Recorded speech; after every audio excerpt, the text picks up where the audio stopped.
चलिए, तो now the leaves are falling fast, इस पे आते हैं हम लोग। ये बहुत ही इंटरेस्टिंग कविता है और बहुत ही इंटरेस्टिंग है ना जी, और इंसान को मृत्यु का दर्शन कराता है इस कविता में, है ना, कि पत्ते तेजी से गिर रहे हैं। पत्ते का संबंध मानव से था, किससे था? Now the leaves are falling fast, nurses flower will not last, है ना, थोड़ा सा रिदमिक भी है यह। The line and the nightingale is dumb, यहाँ पर ये लास्ट की लाइन है कि जो है समाज के जो धूर्त लोग हैं वो समाज को लूट रहे हैं, और उसके बाद क्या हो जाता है कि जो नाइटिंगेल है, अच्छे लोग हैं, वो गूंगे बने हुए हैं। तो नाइटिंगेल इज डम जो है, नाइटिंगेल यहाँ पर संबोधित करता था अच्छे लोगों को, समाज के अच्छे लोगों को नाइटिंगेल्स के द्वारा संबोधित किया गया, और वो गूंगे हैं। ये लिया गया है किससे? Now the leaves are falling fast से। And the nightingale is dumb and the will not come, कौन कहता है नाइटिंगेल डम्ड है, एंड कौन नहीं आएगा हमारी समस्या सुधारने के लिए? एंजल। एंड ये क्या है? And the nightingale is dumb and the angel will not कम। तो समस्या हमारी है, तो हमें चुप रहने से नहीं होगा। ये कविता कवि आगाह कर रहे हैं, और हमारी समस्या को दूर करने के लिए कोई फरिश्ता आने वाला नहीं है। तो ऑप्शन हो जाएगा angel. Question number 3, nurses to the graves are gone is from, nurses to the graves are gone. तो जो कि ये कविता जो है ना, आप लोगों को आसानी से याद करने वाला, पूरा लिरिकल है ना, रिदम में है ये कविता, तो इसको आप पढ़ेंगे। Now the leaves are falling fast से लिया गया है। Question number 4, W.H. Auden won the, कौन सा प्राइज इसको मिला था 1948 में? नोबेल मिला था ना, पुलित्जर मिला था। चलिए, पुलित्जर मिला था इसको। And the active hand must freeze lonely on the separate knees, ये लाइन है ना, and the active hand must freeze lonely, कहता है lonely on the separate knees, इसके आगे नीज होगा, इसके आगे होगा फ्रीज। क्या होगा? कहता है एक्टिव हैंड जो है अवश्य एक दिन क्या हो जाएगा? ठंडा पड़ेगा। ठंडा पड़ने का मतलब क्या हो जाएगा? ठंडा पड़ने का मतलब मरेगा, मृत्यु होगी उसकी। क्वेश्चन नंबर 6, अच्छा, मौत से डर लगता है? पछताओ नहीं, अवश्य है कि एक ना एक दिन हमारे एक्टिव हैंड क्या हो जाएंगे? फ्रीज हो जाएंगे, ठंडे हो जाएंगे, अर्थात खत्म हो जाएंगे। In the second line of the poem, now the leaves are falling fast, nurses stand for, nurses stand for, nurses किससे संबंधित है? प्लांट से, फ्रूट से, ट्री से, none of. Nurses flower,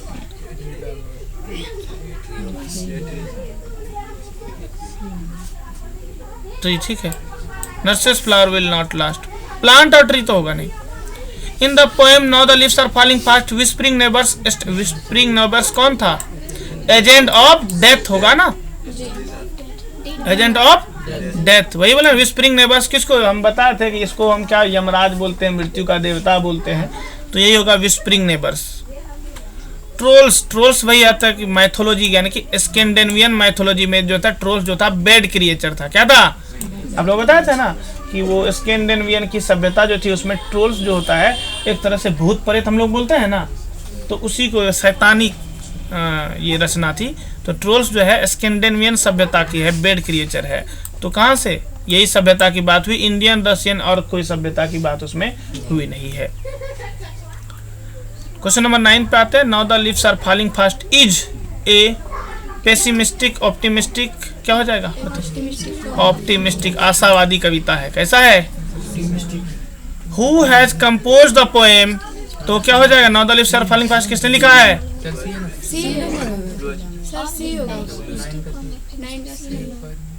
sorry, 9 का सी होगा। ऑप्टिमिस्टिक देख करके शब्द के जाल में फंस गए। ऑप्टिमिस्टिक, पेसिमिस्टिक, ऑप्टिमिस्टिक होगा ही, ठीक है। Who has composed the poem Now the Leaves Are Falling Fast? W.H. Auden. Question number 11, Auden won the Pulitzer, अभी तुरंत पढ़े 1940, तो पुलित्जर कब मिला था? 1900। Whose white waterfall could bless travel in their last distress, क्या हो जाएगा? Last distress, distress, last distress, last में यह लाइन आया है कविता में, लास्ट डिस्ट्रेस, तो ऑप्शन ए हो जाएगा। Auden was a poet, verse dramatized, all of this, ठीक है। Question number 14, now the leaves are falling fast is a lyric, ode, sonnet, क्या बताइए? लिरिक। लिरिक, क्योंकि देखिए लिरिक में क्या होता है, लय होती है, एक लाइन दूसरे से लिंकेड होता है। Question number 15, now the leaves are falling fast, the frustration inherent in human life, क्या? React, enacts, accepts. चलिए क्वेश्चन नंबर 15 का ऑप्शन बी, बहुत अच्छा। Question number 16, W.H. Auden has written the poem, तो सीधा नाउ द लीव्स आर। देखिए ये question घुमा फिरा के आ जाता है और एग्जाम में भी कभी कभी इतने आसान प्रश्न देखने को मिल जाते हैं। Question number 70, the prams are, prams हम किसको बोलते बताइए तो? प्रेम्स आर रोलिंग ऑन, लेकिन प्रेम्स किसका सूचक है? प्रेम सूचक है तिपहिया गाड़ी का, बोले ना बच्चे की तिपहिया गाड़ी घूम रही है, चैप्टर में बताए थे, तो ये रोलिंग ऑन हो जाएगा, रोलिंग ऑन, घूम रही है। Travellers are we, blank space, being moving toward our death, human. Human life is not better than, क्या? Journey. The leaves are falling fast, चलिए 19 का option B, death. Leaves are falling fast, slow, soon, fast. Leaves are falling fast, देखो यहीं पर easy है। Auden won the Pulitzer prize for his collection of poems, किसके लिए मिला था? Age of anxiety, age of anxiety, इसी के लिए मिला था। The blank space has become dumped, तो कौन डम्प्ड है जी? नाइटिंगेल डम्प है, and angel will not come. Question number 23, waterfall, तो कौन वाटरफॉल है? व्हाइट वाटरफॉल, क्या है? व्हाइट। 23 का ऑप्शन बी हो जाएगा, व्हाइट वाटरफॉल। कुछ कुछ क्वेश्चन ऐसा है ना, पूरा क्वेश्चन पढ़ना भी नहीं होगा, आराम से हो जाएगा। अगर वही है कि इसको थोड़ा सा रीडिंग दीजिए, किताब को बंद करके नहीं रखना, क्वेश्चन रखने से बेटर है कि आप चैप्टर रीडिंग करिए, कम से कम पोइट्री तो करिए ही। प्रोज थोड़ा लॉन्ग है बट पोइट्री रीडिंग करिए, जिसके एक भी ऑब्जेक्टिव बाहर नहीं जाएंगे। Leaves are falling fast, the falling fast of blank space refer to speedy arrival of death, तो लीव्स किसको? लीव्स जो है तेजी से मृत्यु का सूचक होता है, कि जो बहुत तेजी से लोग मृत्यु को प्राप्त कर रहे हैं, तो लीव्स जो है वही मृत्यु का सूचक है। The of death are whispering neighbours, messenger of death. Whispering neighbours अभी पढ़ा है, तो विस्परिंग नेबर क्या है? मृत्यु के सूचक है, मृत्यु के देवता कह सकते हैं, यमराज कह सकते हैं। विस्परिंग नेबर्स यानी Yamraj. Question number 26, whispering neighbours left and right and line from the poem, कहता whispering neighbours left and right pluck us from real delight, है ना ये line? Whispering neighbours left and right pluck us from real delight, तो लिया गया है कहाँ से? Now the leaves are falling fast से। क्वेश्चन नंबर 27 पे आते हैं, nurse's flower will not last is written bye, तो वही आ गया, taken from now the leaves are falling fast, written by W.H. Question number 28, who run scolding for their food, तो कौन अपने भोजन के लिए दौड़ रहा था? ट्रोल्स। कौन? वही ट्रोल्स जो स्कैंडिनेवियन सभ्यता की जो बेड क्रिएचर है, वही कि लोग मरे हुए हैं, लोग पतझड़ छाया हुआ समाज में, गरीबी है, लेकिन फिर भी ऐसे धूर्त लोग अपने भोजन के लिए या अपने फायदे के लिए दौड़ते रहते हैं।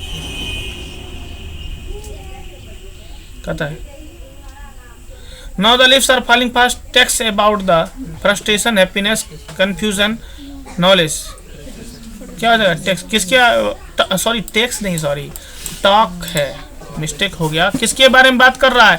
फ्रस्ट्रेशन के, हैप्पीनेस के, कंफ्यूजन के, किसका था? फ्रस्ट्रेशन के बारे में बात कर रहा है, इंसान के जीवन में जो कुंठा है। हु इज डम्ब, तो डम्ब कौन है? नाइटिंगेल।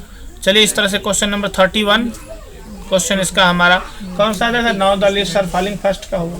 तो देखिए हम यही कह रहे हैं, इसको तो आप लोगों को देखना है ही, बट अगर आप पोइट्री को पढ़ते हैं तो सारा लगभग क्वेश्चन आपका बन जाएगा, रटने की आवश्यकता नहीं है, क्वेश्चन आएगा आप आराम से आंसर कर पाएंगे।